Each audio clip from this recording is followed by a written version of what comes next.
Hello दोस्तों, okay jobs YouTube channel पर आप सबका स्वागत है। हम पढ़ रहे थे अपोतंत्र और अपोतंत्र में हम पढ़ चुके थे अरब सागरीय अपोतंत्र, आंतरिक जो अपोतंत्र है उसके बारे में। इसके बाद में हम बंगाल की खाड़ी के अपोतंत्र के बारे में पढ़ चुके थे। आप कुछ डिटेल कुछ मैंने पिछले वीडियो में आपको कुछ डिटेल दे दी थी नदियों के बारे में। कुछ डिटेल जो रह गई है उनके बारे में बात करते हैं। सबसे पहले अपोतंत्र। तो अपोतंत्र में अगर नदियों की बात करें कि सबसे बड़ी नदियों की बात करें अगर राजस्थान में, तो उनकी बात करते हैं तो ध्यान दो इधर। सबसे पहले बात करते हैं कि राजस्थान में सबसे लंबी नदियाँ। तो अगर बात करें कि राजस्थान में सबसे लंबी नदी,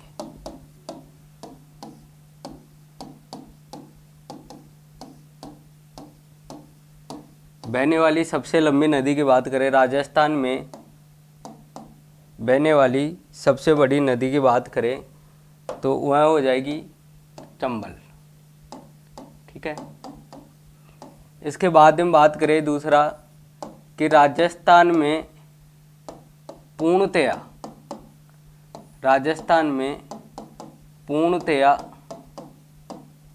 बहने वाली सबसे बड़ी नदी, बहने वाली प्रवाहित होने वाली सबसे बड़ी नदी, तो यह नदी हो जाएगी बनास। नदी कौन सी आ जाएगी? बनास।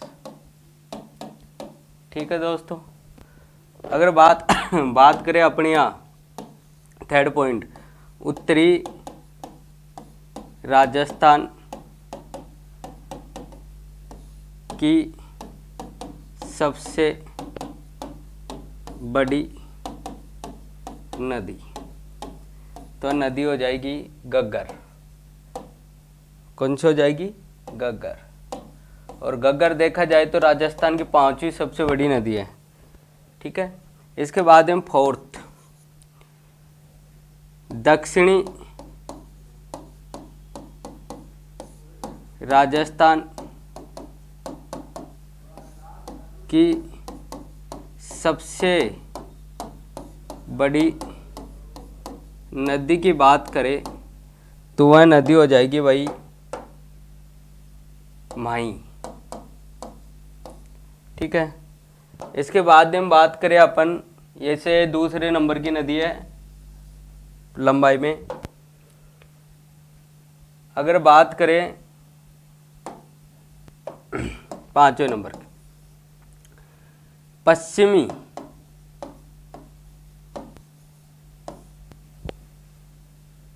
राजस्थान में बहने वाली, पश्चिमी राजस्थान या मरुस्थल में, मरुस्थल और लिख देता हूँ साथ में, मरुस्थल की सबसे लंबी नदी, तो दोस्तों वह नदी हो जाएगी लूणी। कौन सी हो जाएगी? लूणी। ऐसे 4th नंबर पे लंबाई इसकी बात करेंगे अपन। इसके बाद में मैंने आपको कुछ जो तथ्य थे उनके बारे में आपको बताया। इसके बाद में इसी में देखते हैं अपन राजस्थान में बहने वाली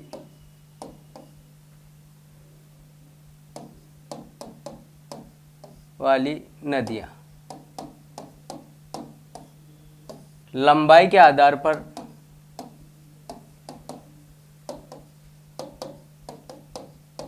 उनका अवरोही क्रम। तो देखो दोस्तों, यहाँ मैं आपको ट्रिक्स बताऊंगा, बहुत ही सरल ट्रिक्स है। अगर देखा जाए तो चाहे आरोही हो चाहे अवरोही हो, तो अगर 4 नदियाँ पूछी जाए क्योंकि ज़्यादातर यही क्वेश्चन में 4 नदियों के बारे में पूछा जाता है, यानी इनकी लंबाई दे दी जाती है और आपसे सूची फर्स्ट और सूची सेकंड में सम्मिलित करवा ली जाती है, या आपको क्रम पूछ लिया जाता है या आरोही क्रम में पूछ लिया जाता है। तो सबसे महत्वपूर्ण जो नदियाँ हैं उन्हीं को ज़्यादातर पूछा जाता है, क्योंकि सीईटी की एग्ज़ाम है तो सीईटी के एग्ज़ाम में राजस्थान का बहुत बड़ा सिलेबस है। अगर सिलेबस के अकॉर्डिंग देखा जाए तो आपको नॉर्मल चीज़ें ज़्यादा पूछी जाएगी। तो आपको याद रखना है, देखो अगर देखा जाए तो यहाँ चंबल याद रखना, क्या याद रखना, चंबल। चंबल ही अवरोही क्रम है, चंबल ही आरोही क्रम है लंबाई के आधार पर। कैसे, देखो चैसे बन गया चंबल, चैसे क्या बन गया, चंबल बन गया। इसके बाद में मैं से बन गया माही, मैं से क्या बन गया, माही। इसके बाद में बै है, बै से बन गया बनास, क्या बन गया भाई, बनास। और ल है, ल से क्या बन गया, लूणी। देखो चंबली हो गया ना, कि चंबली तो क्या है, तो पहले नंबर पे, और चंबली क्या है, 4th नंबर पे। अगर इस ट्रिक को याद रखोगे तो चंबल से, देखो चंबल अगर इसकी लंबाई की बात करें तो 1051 किलोमीटर मानी गई है। कई जगह आपको किताबों में 966 भी लिखा मिलेगा, कई जगह आपको 965 भी लिखा मिलेगा, ठीक है, लेकिन अगर सही आधार माना जाए तो 951 किलोमीटर, ठीक है। इसके बाद में हम बात करें, क्योंकि गार्ज का निर्माण करती है, गार्ज को काट के फिर शुद्ध जो नदी है उसका यहाँ पर टोटल दिया गया है कि कितने किलोमीटर पर बहती है, तो 966, 965 भी दिया हुआ है। इसके बाद में बात करें माही नदी की, तो देखो माही नदी के लिए ट्रिक्स है 5। इसके बाद में यहाँ लिखो आप 7 और 6, यानी 5, 6 और 7 किलोमीटर। 5 का विशेष ध्यान रखना, 5 चारों नदियों में आएगा। अब यहाँ देखो ये बनास है, अगर बनास की बात करें तो 5, 1 और 2 किलोमीटर, ठीक है। इसके बाद हम लूणी की बात करें तो यहाँ 4 लिखो, यहाँ 5 लिखो, 4, 5 को जोड़ेंगे तो यहाँ 9 हो जाएंगे और 1 किलोमीटर आ जाएगा लूणी का। तो इस प्रकार से चारों के बारे में पूछा जाता है। ये देखो ये तो हो गया अवरोही क्रम, और इस तरह से चलोगे तो ये हो गया आरोही क्रम। अवरोही क्रम बढ़ते से घटते क्रम में, और आरोही क्रम छोटे से बढ़ते हुए क्रम में, ठीक है। ये घटते से, ये बढ़ते से घटते क्रम में आ रहा है, और इधर घटते से बढ़ते क्रम में जा रहे हैं। इसके बाद में अपवा तंत्र से देखेंगे, अपवा तंत्र, कौन सी नदी का ज्यादा है कौन सी का कम है, तो फिर इसे ही याद रखो चंबल को। ऐसे वैसे के वैसे हैं, अगर चंबल, फिर करें लिखेंगे माही, बनास,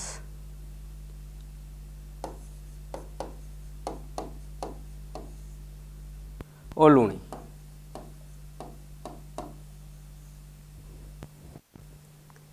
तो इसको देखो कैसे लिखेंगे, आपको 1, 2, 3 ऐसे करना है। इसमें क्या करोगे, अपवा तंत्र में आप ध्यान दोगे कि जो चंबल है ना, चंबल इसका 20 पॉइंट कुछ है। इसके बाद में इसका ध्यान दोगे तो इसका 9.80 के लगभग है, ये 4.80 के लगभग है ये। तो इसको अपने ऐसे लिख सकते हैं कि यह 1, यह 1, फिर ये 2, फिर ये 3, फिर ये 4। तो इस प्रकार से भी अपन लिख सकते हैं 1, 2, 3, यहाँ 3 लिखना है, यहाँ 3 और यहाँ 4। तो चंबली याद रखना है कि एक छोड़ के एक को आपको अपवा तंत्र में लिखना है। इसके बाद में देखो अपवा तंत्र के बाद में अगर बात करें जल ग्रहण के अनुसार, किसके अनुसार, जल ग्रहण के अनुसार,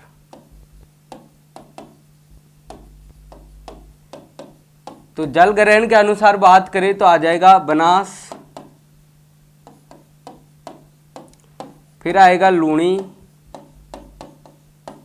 फिर आएगा लूणी के बाद में आ जाएगा चंबल,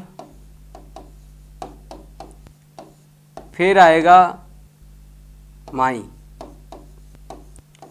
तो ये जल ग्रहण के अनुसार क्वेश्चन पूछ लिया जाता है। तो इस प्रकार से आप देख सकते हो, और इसके साथ में आप क्या ले सकते हो, स्क्रीनशॉट ले सकते हो इसका। तो इस प्रकार से आगे देखते हैं। और ये हो गया। तो आगे देखो, अगर सबसे अधिक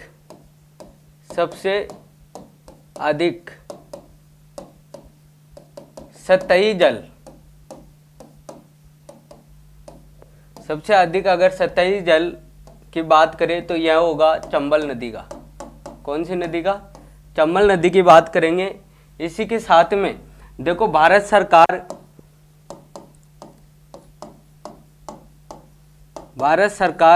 द्वारा एक संस्था बनाई गई, राज्य भूमिगत जल बोर्ड। राज्य भूमिगत जल बोर्ड का निर्माण किया गया 1955 में। बाद में इसे हैंड ओवर किसको कर दिया? राज्य सरकार को कर दिया गया। यानी राज्य सरकार को इसका नियंत्रण सौंप दिया गया।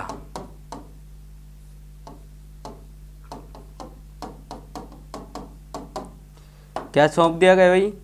इसका नियंत्रण सौंप दिया गया। ठीक है। इसके बाद में इसने उसका नाम बदला, 1971 नाम बदल दिया और उसका नाम रख दिया गया राज्य भू जल विकास। ठीक है, राज्य भू जल विकास जो अब ये कार्य करता है भूमिगत जल, जो भूमिगत जल है उसकी और जो सतही जल है उनकी देखरेख, उसका नियंत्रण करने का कार्य कौन करता है? राज्य भू जल विकास करता है। ठीक है, यहाँ तक समझ में आ गया होगा। इसके बाद में एक नदी रह गई थी, मैं उस नदी को भी आपको बताता हूँ, बाणगंगा।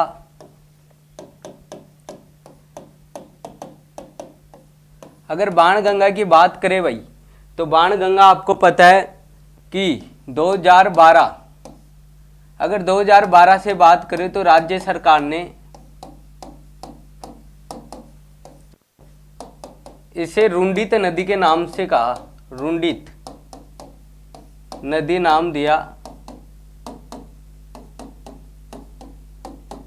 तथा इसी के साथ में यह बंगाल की खाड़ी में गिरने वाली नदी थी। कौन सी खाड़ी की थी? बंगाल की खाड़ी का अपवा तंत्र का भाग था, लेकिन इसे हाल ही में आंतरिक अपवा तंत्र का भाग भी माने जाना, आंतरिक अपवा तंत्र का भाग भी माने जाने लगा। अगर आप अपनी वीडियो देखोगे बंगाल की खाड़ी वाली, तो मैंने बाणगंगा उसमें आपको नोट करवाई थी। इसके बाद में इसमें थोड़ा सा और पढ़ लेते हैं। क्या बैराट की पहाड़ियों से निकलती है? कहाँ से निकलती है भाई? बैराट की पहाड़ियों से निकलती है। और यहाँ से निकलते हुए ये है, ध्यान रखना, यहाँ से निकलते हुए ये जयपुर में है। कौन सी जगह है? जयपुर में। और यहाँ से निकलते हुए ये जयपुर, अलवर, दौसा, भरतपुर से निकलते हुए यहाँ यमुना में जा मिलती है। यूपी में कहाँ मिल जाती है? यमुना में जाके मिल जाती है। तो इसका संगम होता है। लेकिन आज अगर परिप्रेक्ष्य में देखा जाए बाणगंगा, तो इसमें बहुत सारे, जैसे मैं कहूँ ये एक जमुआ रामगढ़ बांध है, इसके रास्ते में कौन सा बांध है? जमुआ रामगढ़ बांध है। तो आपको पता है वो बहुत दिनों से क्या है? खाली है। बहुत दिनों से क्या है? खाली है। और लोग इस बांध को भरने के लिए समय समय पर सरकार के सामने अपना विरोध प्रकट करते हैं। और इसी के साथ में देखा जाए तो इस पर एक बांध और आता है, अजान बांध आता है, अजान बांध। और इस पर एक बांध और आता है जो मिट्टी का सबसे बड़ा बांध है। अगर राज्य की बात करें तो राज्य का सबसे बड़ा मिट्टी का बांध है पांचना बांध। लेकिन ये दोनों ही बांध कहाँ है? करौली में। कहाँ पर है भाई? करौली में। और करौली की बात करें तो यहाँ से एक नदी निकलती है गंभीर। कौन सी नदी निकलती है? गंभीर। उसी नदी पर ये दोनों बांध बने हुए हैं। ठीक है। इसकी एक सहायक नदी है पार्वती। ध्यान रखना, पार्वती। इसके बारे में मैंने आपको बता दिया था। इस पर एक अभ्यारण्य है कौन सा? केवलादेव, केवलादेव राष्ट्रीय अभयारण्य।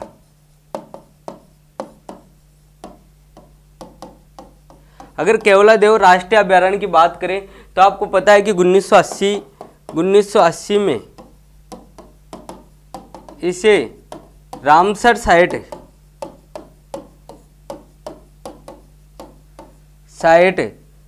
जो ईरान में हुआ था, ईरान का एक समझौता, उसमें रामसर साइट में वेटलैंड का दर्जा दिया गया है। किसका दर्जा दिया गया है? वेटलैंड का दर्जा दिया गया है, यानी आर्द्र भूमि। कौन सी भूमि? आर्द्र भूमि का दर्जा दिया गया है।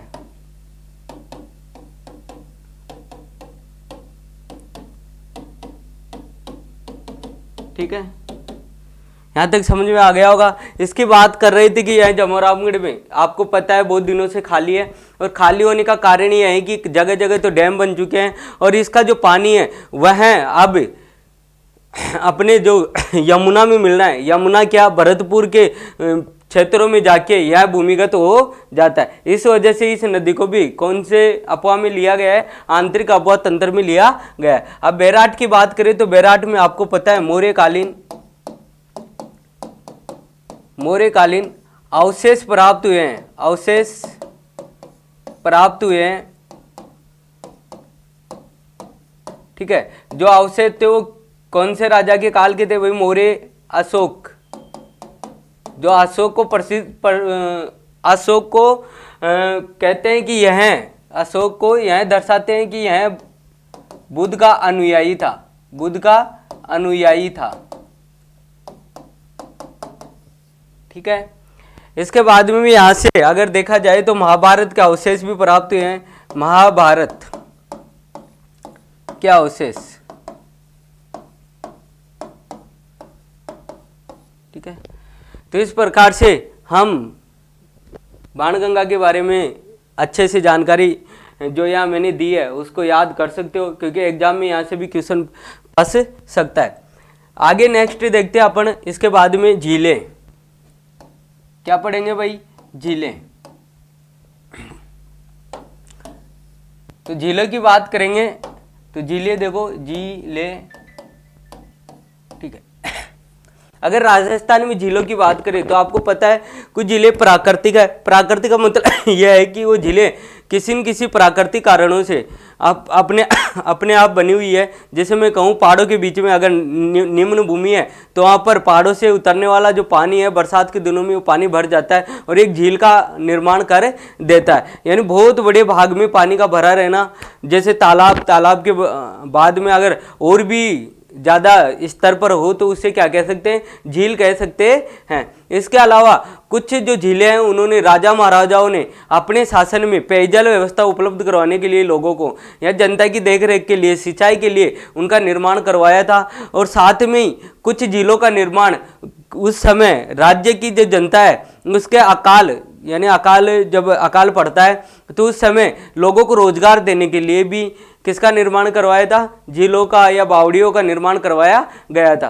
तो आज हम जो राजस्थान में पढ़ेंगे झीलों के बारे में, तो यहाँ दो प्रकार की झीलें पाई जाती है। अगर देखा जाए तो पहले प्रकार की झील खारे पानी की झील और दूसरे में देखा जाए तो मीठे पानी की झीलें पाई जाती है। अगर मीठे पानी की झीलों की बात करें तो सबसे ज़्यादा झीलें मीठे पानी की ही राजस्थान में पाई जाती है, और खारे पानी की देखा जाए तो खारे पानी की झीलें बहुत कम पाई जाती है। खारे पानी की झीलें हमारे पश्चिमी राजस्थान, उत्तरी पश्चिमी राजस्थान में पाई जाती है। पूर्वी राजस्थान में जो भी झीलें पाई जाती है वह मीठे पानी की झीलें होती है।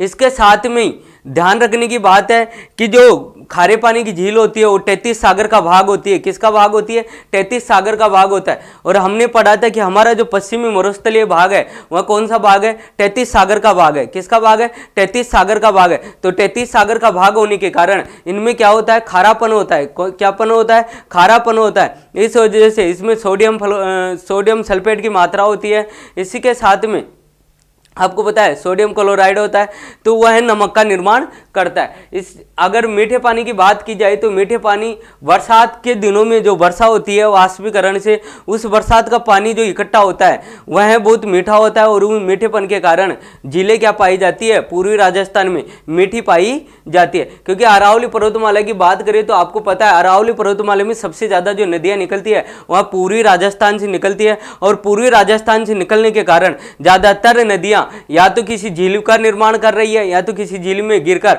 और फिर आगे अपना रास्ता बना रही है। जैसे मैं बात करूं बेड़च नदी की, तो बेड़च नदी आपको पता है उदय सागर झील में गिरती है, उसके बाद में आयड़ नदी उदय सागर झील में गिरती है, उसके बाद में अपना नाम क्या रखती है, बेड़च रखती है। तो इस प्रकार से हम कई जिलों के बारे में पढ़ेंगे। सबसे पहले हम बात करते हैं यहाँ खारे जिलों के बारे में, जिलों के बारे में। तो मैं लिख देता हूं पहले खारे पानी की झील। दोस्तों इनकी पीडीएफ आपको मिल जाएगी। इसी के साथ में अपना एमसीक्यू चल रहा है जो आपके लिए बहुत ही लाभदायक होने वाला है, इसलिए रोज आप टाइम से आपको जो वीडियोज है वो मिलते रहेंगे, आप उनको देखते रहिए। तो बात करें यहाँ खारे पानी की झीलें, दूसरा है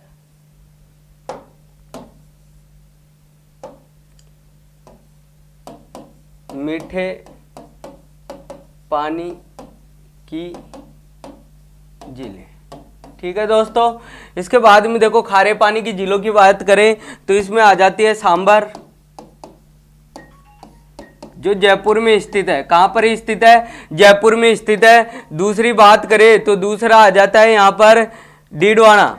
कौन सा आ जाता है भाई, डीडवाना आ जाता है। इसके बाद में बात करें तो तीसरा आ जाता है इसमें पंचभद्रा। कौन सा आ जाता है, पंचभद्रा।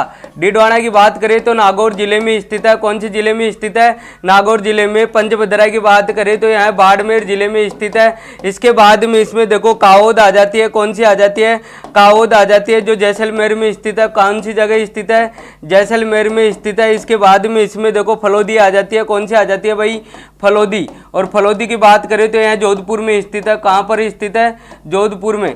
और इसके बाद में अगर बात करें तो देखो डीडवाना। इसके बाद में इसी में कुचामन आ जाएगा। कौन सा आ जाएगा, कुचामन आ जाएगा।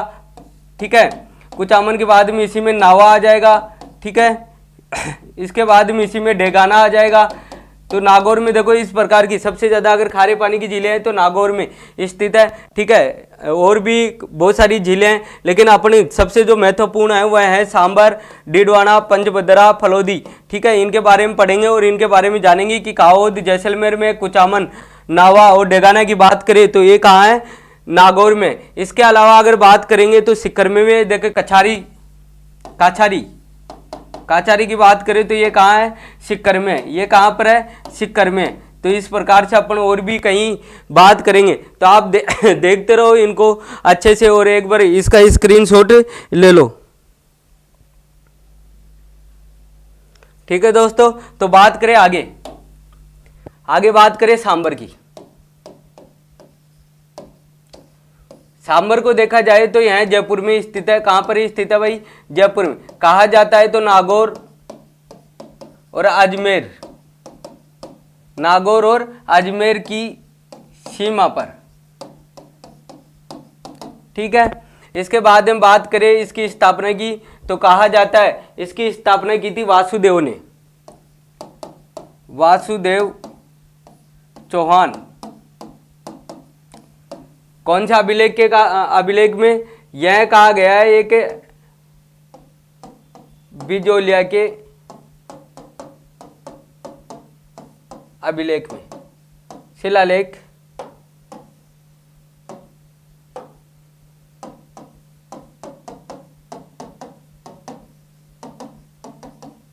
ठीक है दोस्तों, इसके बाद हम बात करें सांबर की तो सांबर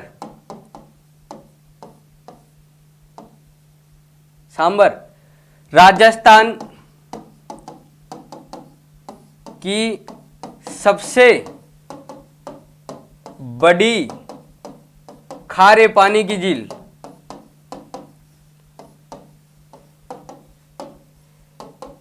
यहाँ देश की बात करूँ तो दूसरी कह सकता हूँ मैं, देश की, सॉरी दूसरी नहीं, तीसरी झील। देश की कौन सी? तीसरी। अगर पहली की बात करें तो आपको पता है पहली आ जाएगी आपके, पहली आ जाएगी आपके, दूसरी है ये पुलिकट झील। एक मिनट, पुलिकट,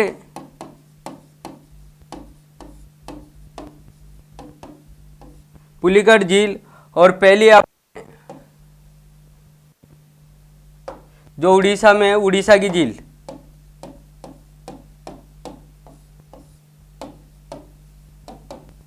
ठीक है दोस्तों, इसके बाद में उड़ीसा में है झील उड़ीसा, और एक दूसरे राज्य पुलिकट जो आंध्र प्रदेश में स्थित है।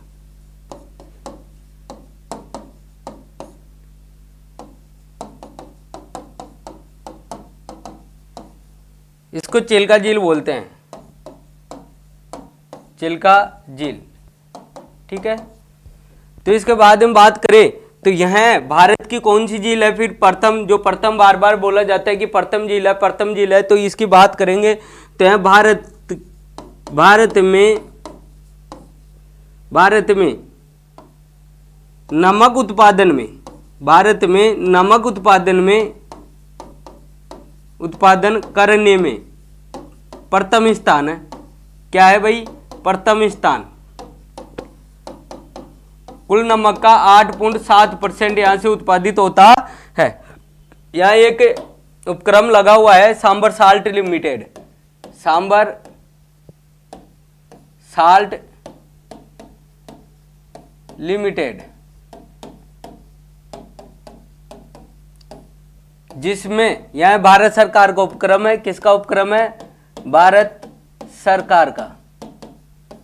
राज्य सरकार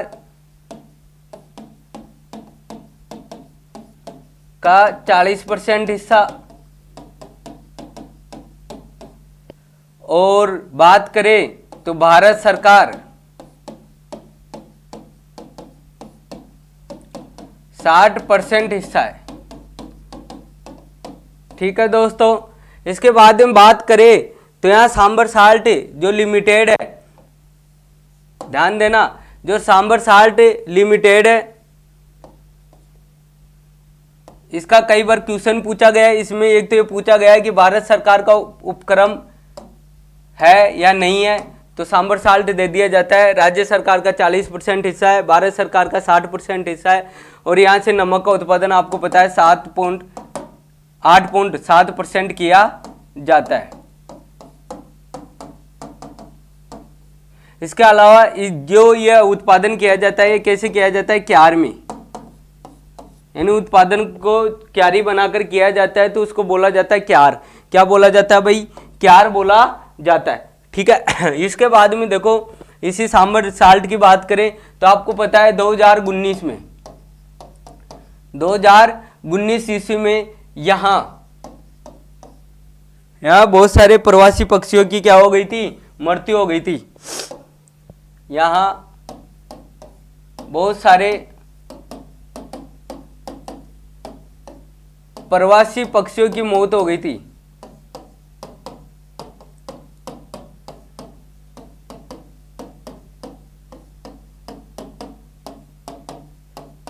और अगर उसका कारण देखा जाए तो उसका कारण बताया था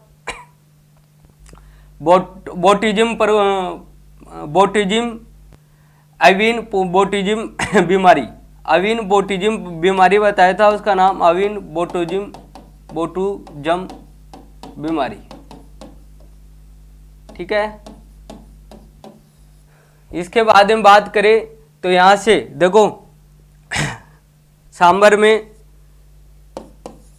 शाकंभरी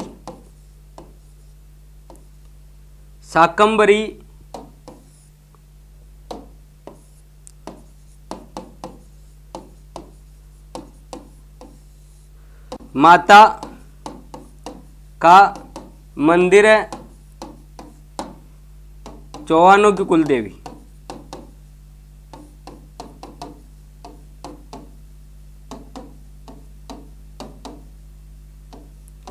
ऐसे जो मुख्य मंदिर है सहारनपुर है, सहारनपुरा में है। ठीक है, मुख्य मंदिर। कौन सा मंदिर? मुख्य मंदिर। इसके अलावा यहाँ देवयानी जी का मंदिर है, देवयानी।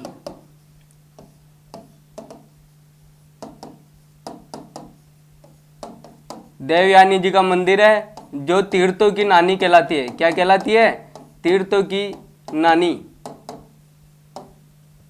यह जो देवनानी है यह पुत्री है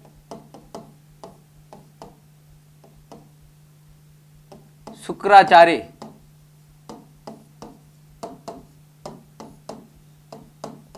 ठीक है दोस्तों, इसके बाद में अगर सांबर की बात की जाए तो सांबर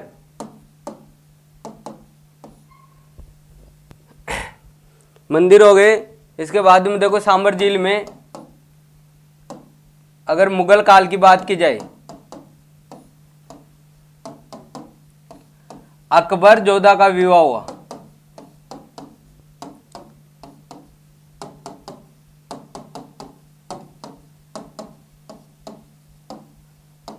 ठीक है, जो आपको पता ही है कि अगर जोधा की बात करें तो जयपुर के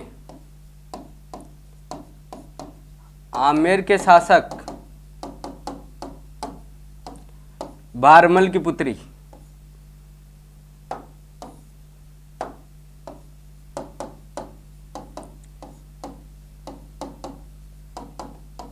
पुत्री थी। ठीक है, तो आप एक बार इनका स्क्रीनशॉट ले लीजिए।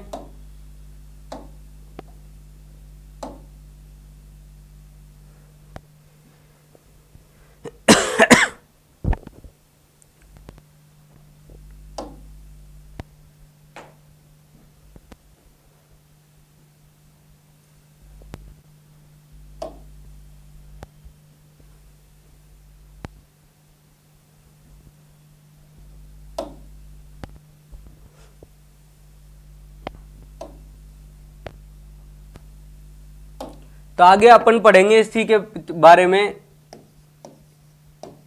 पंचपदरा।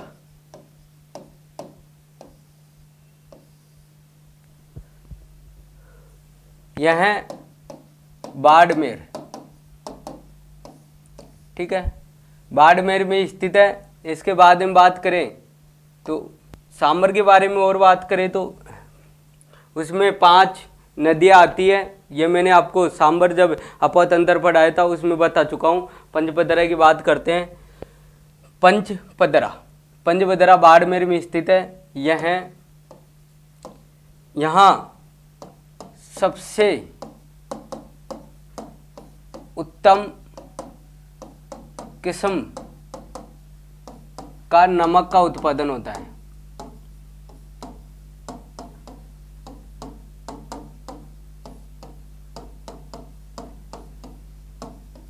यहाँ सबसे उत्तम किस्म का नमक का उत्पादन होता है। क्यों? क्योंकि NaCl की मात्रा कितनी होती है? 98%। यहाँ NaCl की मात्रा कितनी है? 98%। सोडियम क्लोराइड की मात्रा होगी 98%। ठीक है, तो पंचपदरा बाड़मेर में है जहाँ से यहाँ से सबसे उत्तम किस्म का नमक का उत्पादन किया जाता है। ठीक है, इसके बाद में तीसरा डीडवाना। तो डीडवाना की बात करें तो डीडवाना नागौर में स्थित है। नागौर डिस्ट्रिक्ट में। और यहाँ की बात की जाए तो आपको पता है सबसे गठिया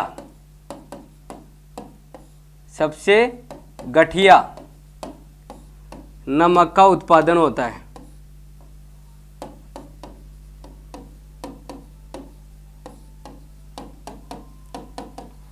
तो सबसे घटिया नमक का उत्पादन होता है। कारण यह है कि यहाँ NaCl की जगह Na2CO4 Na2SO4 सोडियम सल्फेट पाया जाता है। NaCl की जगह Na2SO4 सोडियम सल्फेट सल्फेट पाया जाता है लगभग 99%। ठीक है, तो यह जो Na2Cl है Na2SO4 है, यह क्या काम आता है भाई? यह काम आता है चमड़ा धोने में,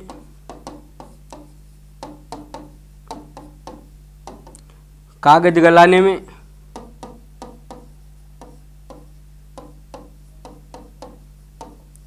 कागज गलाने के अलावा यह काम आता है ग्लास फैक्ट्री में।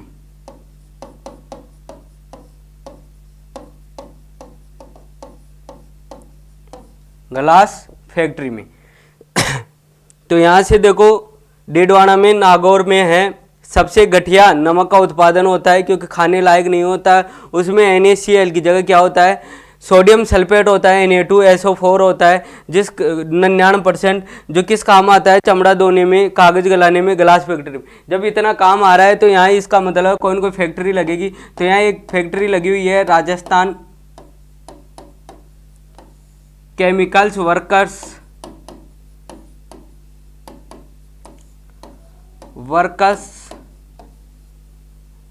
राजस्थान केमिकल्स वर्कर्स लिमिटेड लगी हुई है, जो sodium sulphate, Rajasthan sodium sulphate, लिख देता हूं मैं, राजस्थान सोडियम सल्फेट कारखाने के नाम से जानी जाती है। तो इसके बारे में इतना ध्यान रखना है। और सबसे ज़्यादा अगर खारा पानी मिलेगा आपको, वो नागौर में मिलेगा, क्योंकि अपन ने देखा था कि यहाँ क्या पट्टी पाई जाती है? कुब्बड़ पट्टी पाई जाती है। कौन सी पट्टी पाई जाती है भाई? कुब्बड़ पट्टी पाई जाती है। ठीक है, इसके अलावा मैंने आपको कुछ और भी खारे पानी की झीलें पहले लिखवाई थी, जिसमें कुचामन हो गया। अगर फलोदी की बात करेंगे तो जोधपुर में स्थित है। फलोदी कहाँ स्थित है? जोधपुर में स्थित है। कुचामन कहाँ स्थित है? नागौर में स्थित है। नावा कहाँ स्थित है भाई? नावा नागौर में स्थित है। ठीक है, इस प्रकार से आपको याद करना है। कचारी कहाँ स्थित है? सिक्कर में स्थित है। ठीक है, तो आपको काउद कहाँ स्थित है? काउद जैसलमेर में स्थित है। तो इस प्रकार से आप याद करोगे और इन क्वेश्चनों को कभी गलत नहीं करोगे। तो आज के लिए बस इतना ही। मिलते हैं नेक्स्ट कक्षा में मीठे पानी की झीलों के साथ में। तब तक के लिए धन्यवाद।